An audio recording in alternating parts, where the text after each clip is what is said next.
Nakauwi na ba si Marcus galing school? Oo, kanina pa. Tsaka, sadali lang ha. Tawag ko lang ang alaga ko.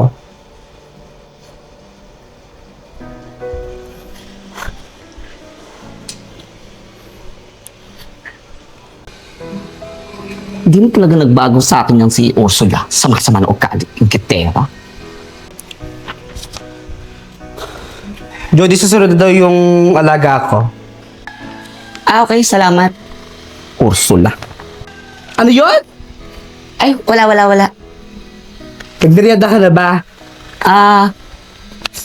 Busog ka na, di ba? Oo. Masag ako. Sige, papuntay ko lang dito si Marcus.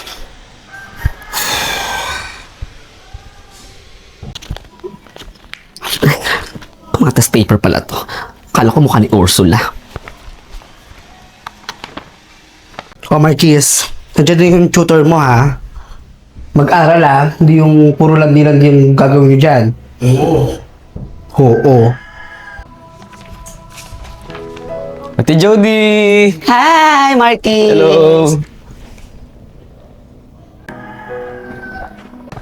Ate Jody, dalihan mo ng mga lessons ngayon ah. Baka mamaya mahirap na naman eh.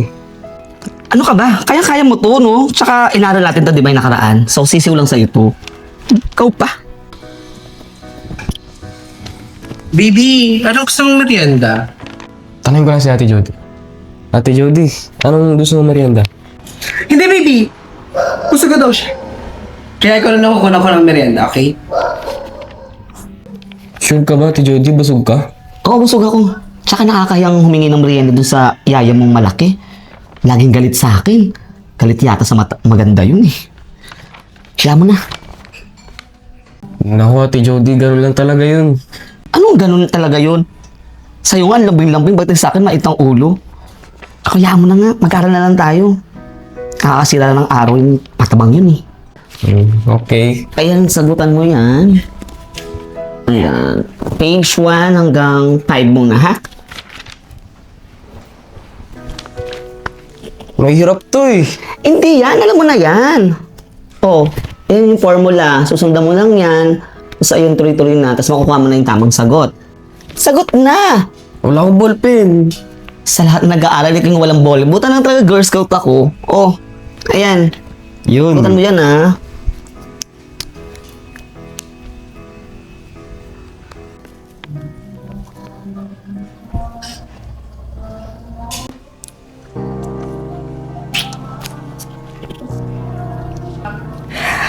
Baby, ito na yung merienda mo.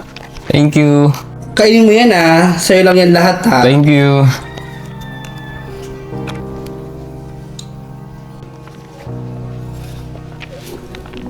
Mali yung ginagawa mo. Ayan, dito. Ay, paturo ka din? Ay, hindi. Tsaka, alam ko na naman lahat yan. Ay, ganun ba? Baka pwedeng muna kami kasi hindi makapag-concentrate. Ang laki mo eh. Maayos kayong dalawa, ha?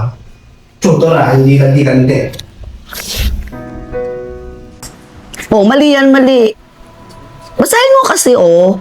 Di ba tinuro ko na yan sa'yo? Oh, sagutan mo. Ayan.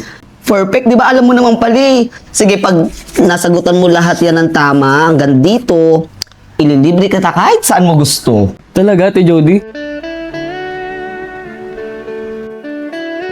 Oo, talaga lahat. Dilibre kita. Sure yan ah. Okay, sagutan mo na. Ate Jody, Ah, pwede ba pag na-perfect ko to, gawan mo na lang ako ng tula? anong tula?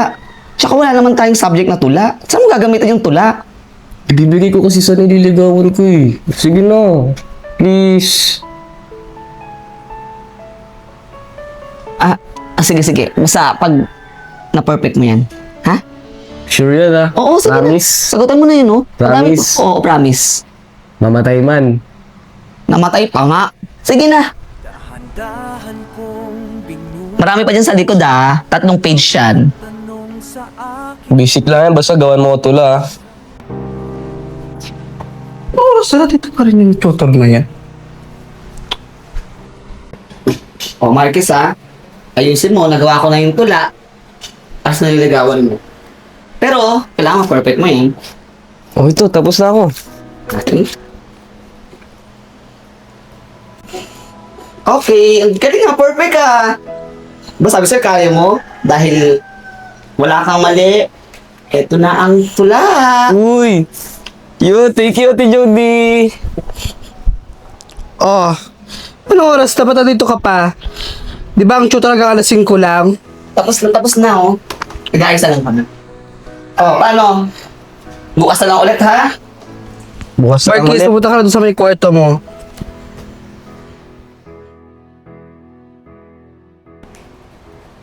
Oh, babalik ako bukas ha. I-review mo lahat ng mga pointers mo para sa exam yan. Ha? Siya nga pala, Ate Jody. Sasabihin ako sa'yo. Ano? Tungkol sa tula. Bakit? Hindi ba niya nagustuhan? Gusto niya nga eh. Ang maganda balita, kami na. Thank you, Ate Jody. Oh siya, alis muna ako. Magkikita pa kami ni Say eh. Sige, sige. Diyan ka muna.